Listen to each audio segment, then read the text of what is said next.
So now I'd like to move on to Mr. Markos Troulis, who's going to talk to us about the American-Turkish relationships under the burden of geopolitical changes in the broader Middle East. It becomes more and more interesting. We're all ears. Thank you. Thank you very much for the invitation.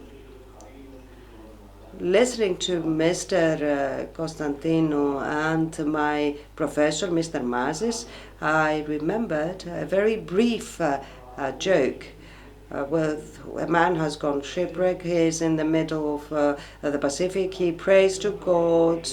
There's a cruise ship 2 days later saying that, oh, no, go away, I'll be saved by God. So this is what I think of Greece. Greece is benevolent. And God is benevolent. God is great. Great. So we need to also give a helping hand, because the conjuncture might be positive, but we need to be alert. We need to have our own strategic plans. I'll try to be very brief, speaking about American-Turkish relations under the weight of developments. And obviously, I'll be referring to the U.S., to Turkey, and in conclusion to Greece, to draw certain conclusions pertaining to Greece. Now, with regard to the change in government in Washington, the new president, Mr. Trump, against what's being said, is not bringing coals to Newcastle vis-à-vis the strategic rationalism and reason and approaching the planet. What does he tell us? Very succinctly, very briefly, Donald Trump, that the main opponent, the main competitor to the U.S. globally is China. There is a differentiation from the double break reason, that is the competition from the U.S. against anyone, and he approaches in a more reasoned way the situation, placing China as a target. And in order to achieve this, and given that number one risk for any big player, for any super force is overexpansion, that's a permanent problem that leads us to the end of empires, the fall of empires. So he introduces a new strategic proposal to place the operational burden of the U.S. from Western Europe and Middle East to Australia, Asia, China. Have we seen that in the past? Is this something radical? Has there been any precedent? No, we have seen it in the past. It's not something that all of a sudden an elite thought of in Washington. This was the Nixon dogma or doctrine, that is to pass the burden to key allies of the U.S. In order for the U.S. to be able to focus where the real problem is. So I move from the U.S. and we come to answer the question if Turkey is appropriate to undertake such a role, the role of the regional safeguard for security, stability, and in extension, the continuator of the American umbrella in the area. Is it suitable? Well, let me remind you that in the past 20 to 25 years, Turkey has been the protagonist of a reallocation of power. And this brings us to the title of this conference. Unfortunately, this to us has led to the interests of Turkey, because this has risen to recent claims to neo-Ottoman claims.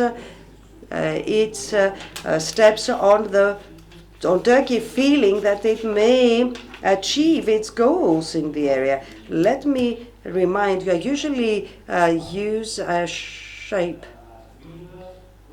It reminds us of the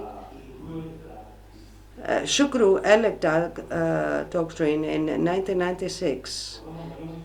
The doctrine of 2.5 wars. If Turkey wants to be safe, it wants to survive, it needs to be ready to wage 2.5 wars at the same time against Greece, Syria, and the Kurds.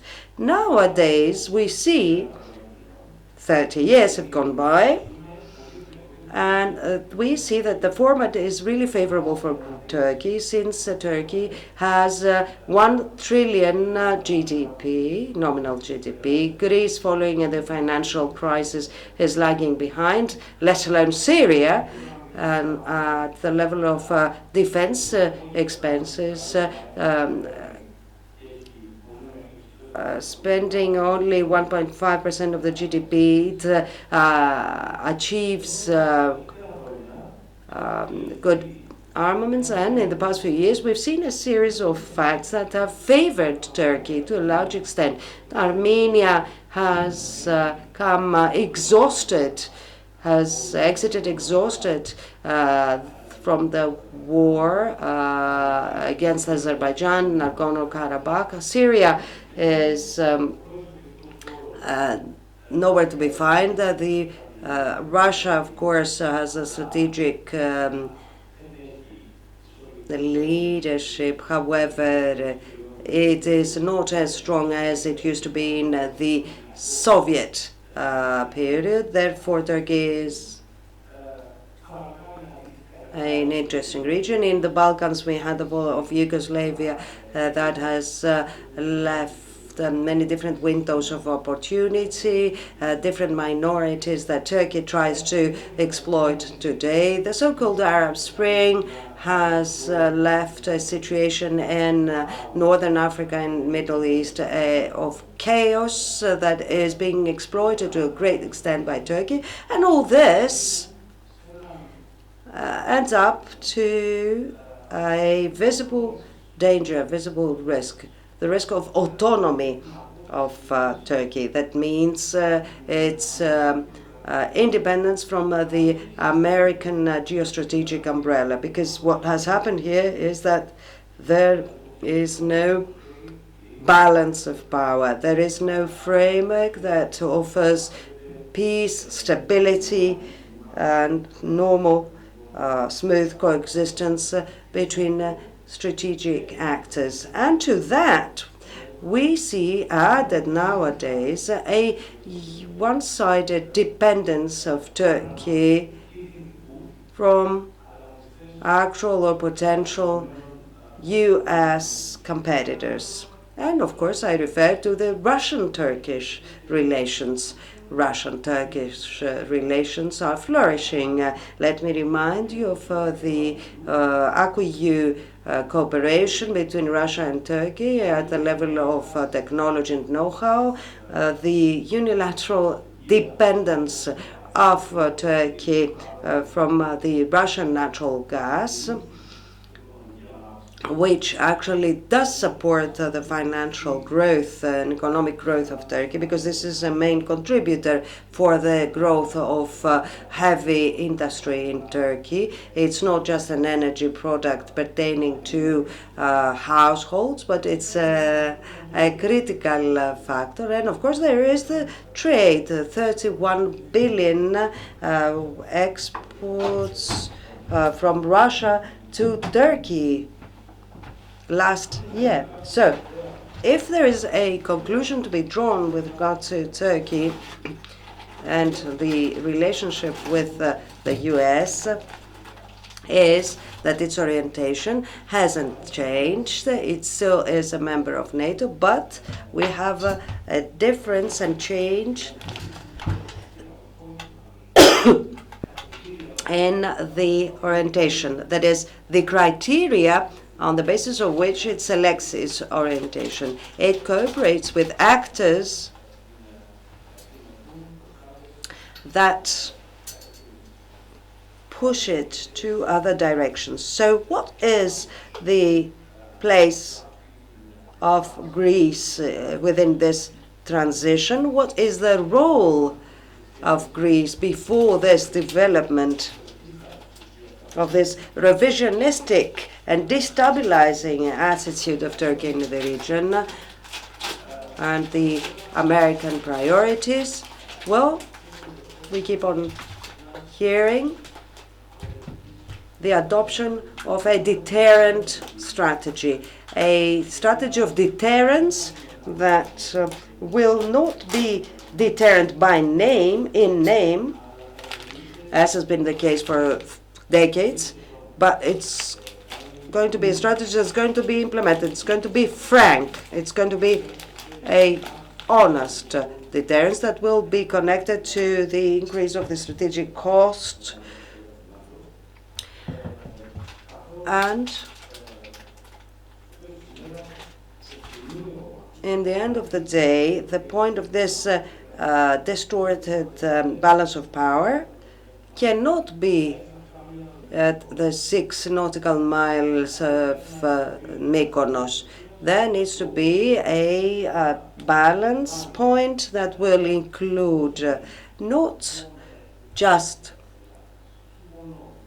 the national rights of Greece and its territorial sovereignty, but it will also include the need to maintain stability, the need to respect international law, because we often claim that we are the guardians of the international law, the ones who protect international law in the Mediterranean and in southeastern Europe. But tell me how many times we forget about it in practice, because it is about international law when we talk about respecting and abiding by the Lausanne Treaty with regard to the Ivros and Tenedos Islands. It has to do with respect to security votings by the UN. 5 such ones where they denounce the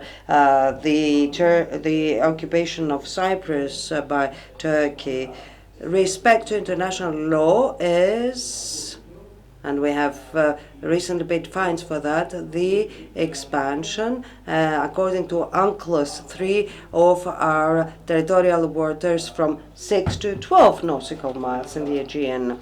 Greece, as can be confirmed by Mr. Karavidas, does have excellent, brilliant minds abroad, and it has its military personnel that is abroad. It does have potential fields, and we start hearing that something is moving in that field. It does have the historic role of a soft power in the Middle East. And this has become visible, and it has been used in the case of Syria, protecting Christian communities in the area. And finally, it does have a big advantage and a major advantage. It's part and parcel of the democratic art in the region. We witness developments in Turkey, in Constantinople, in Istanbul, and at that point I'd like to remind you that as soon as Turkey and Greece acceded NATO in 1952, the main problem put forward by the Scandinavian countries back then was respect to democratic institutions by these countries. That is, the success of collective security and NATO ultimately throughout the 21st century was linked to the existence of this very convincing and significant narrative and this very significant value of democracy. And this acquires even bigger importance because in this changing geopolitical environment, as we have mentioned, this derby between the rivals will be between democracy and authoritarianism. And as Mr. Konstantinou said, there's going to be an alliance of democratic countries in southeastern Mediterranean, a format that will be based on such values. And therefore, the strategic leadership of the states is directly linked, on the one hand, with the preservation of international order and going against anyone who would like to destabilize the situation and go beyond control. And the strategic alignment or identification, let's say,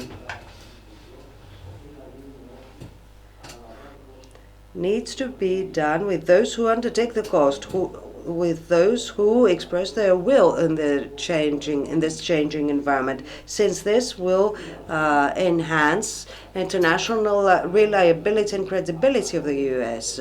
That is, in a world of increasing uncertainty, the intensity of competitions depends on the reliability of allies. It depends on how reliable the allies will be for their partners. Thank you very much.